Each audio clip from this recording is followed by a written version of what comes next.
Hello everyone, welcome to my channel. I hope everyone is having a wonderful day.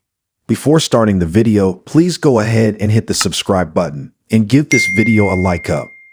Some soap fans thought that Tad the Cad was coming to Port Charles, but when Michael E. Knight showed up on General Hospital in September 2019, it turned out that he was playing a brand new character, Attorney Martin Gray.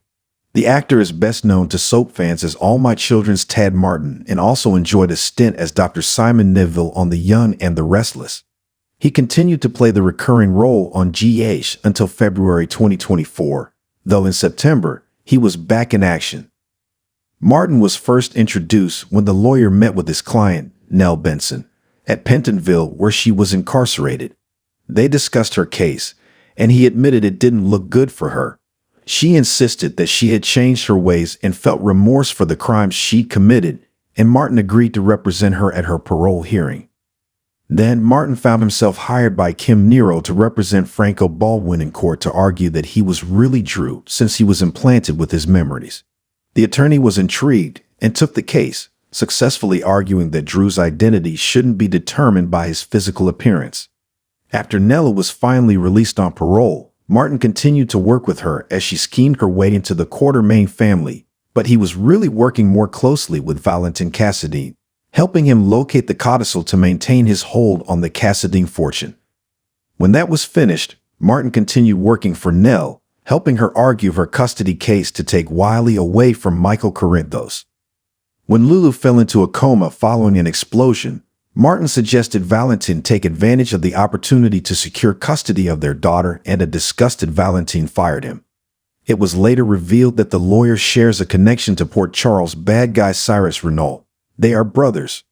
Although Martin swore he never wanted anything to do with his siblings' criminal empire. Things got even more shocking when Laura Collins learned that Martin and Cyrus were her half-brothers and Cyrus was responsible for the death of their father, Gordon Gray. Martin worried when Carly Corinthos had his mother, Florence Gray, abducted to use as leverage against Cyrus, and he worked together with Jackie Templeton to find out where she was being kept. Ultimately, he was able to see his mother and agreed to keep her away from Cyrus. Martin was touched when Laura tried to get to know him better and threw him a small birthday celebration.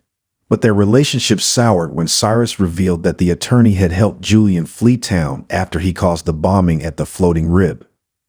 Martin was relieved when Carly reunited him and his mother, and he also helped Molly Davis take down a racist judge. Unfortunately, even though Cyrus was finally brought to justice, he continued to threaten his family from behind bars, forcing Martin and Laura to go into hiding for their own protection. After months in a safe house, Martin and Laura had plenty of time to bond, but then an assassin struck. Laura saved her brother, and after the assassin was arrested, they returned to Port Charles, believing the danger had passed. Martin filled in for Kevin Collins at the hospital playing Santa for the sick kids, and when Lucy Coe sat on his lap to flirt with Kevin, she was surprised to see who it really was. But it all worked out fine as Martin and Lucy spent the night together and decided to see where this might lead. Unfortunately, Valentin forced Martin to choose between dating Lucy and having him as a client, so the couple had to sneak around. Peter August tried to hire Martin, but after a talk with Laura, the attorney recused himself. After a passionate reunion, he and Lucy decided to go public with their relationship, and Valentin had to just deal with it because he needed Martin's help to stop the ELQ and Aurora Media merger. When Anna Devane dug up dirt about the attorney's finances to force him to spy on Valentin, the lawyer left town until her investigation was over. When Martin returned to Port Charles, he was then heartbroken when it appeared that Lucy had been murdered by Anna. However, learning that Victor Cassadine had abducted her and framed Anna, Martin helped Anna and Valentin avoid the cops while on the run. He then took on Esmond Prince as a client, as the pregnant young woman was suffering from amnesia as she found herself accused of being the Hook killer. On behalf of Nina Reeves, Martin reported Carly Spencer and Drew Kane to the SEC for insider trading. When she later had second thoughts, the attorney assured her that the tip couldn't be traced back to her. Convinced Martin was hiding something from her, Lucy enlisted Felicia Scorpio's help, and the women infiltrated the law office of Jackson Montgomery and discovered Martin was receiving hefty alimony checks from his ex-wife, that would stop if he remarried. Lucy was furious and confronted Martin about the reason he didn't want to marry her. Things got even more complicated when Lucy was in danger of losing Deception due to a lawsuit, and she accused Martin of stealing the idea for the Deceptor. Martin was stunned when his ex, Blair Kramer, showed up in Port Charles to meet with Tracy Quartermain, and she blamed him for stealing her product idea. Martin supported Lucy as she settled with Tracy and reluctantly agreed to her demands. But then Michael Corinthos confronted the lawyer about calling the SEC. Warning that Sonny Corinthos wouldn't ask as nicely, Michael recorded Martin's confession that he acted on Nina's behalf. The attorney tried to convince Michael not to use the recording or face Nina's wrath, but to no avail. Dr. Hamilton Finn hired Martin to represent him in a malpractice suit, and they were able to discover that the patient who had died set Finn up so his family could live off the settlement.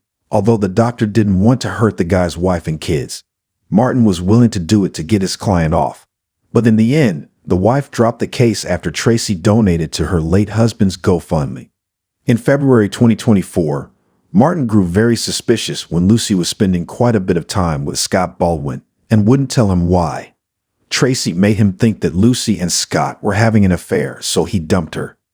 After Tracy confessed she had lied to hurt Lucy, Martin went to find her only to find her with Scott after a literal roll in the hay. Furious, he washed his hands of her completely. Although Nina attempted to get Martin to help her poach her Crimson staff after Drew fired her from the magazine, he couldn't be bothered and had a plane to catch.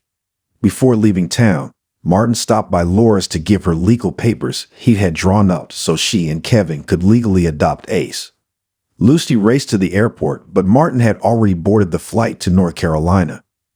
Martin returned to Port Charles in September 2024 when he met with Sonny and agreed to take on Alexis Davis as a client to help get her acquitted of murdering John Jagger Cates. Alexis was surprised when the attorney visited her in Pentonville, but agreed to hire him and explained she confessed to protect Christina. He suggested the only way to save them both was to point the finger at Sonny, but she refused. Lucy attempted to reconnect with Martin, but he brushed her off, still wanting nothing to do with her. He then came up with another angle and hired a PI to tell Carly to prove that she lied to give Sonny an alibi, which would be enough to get Alexis off.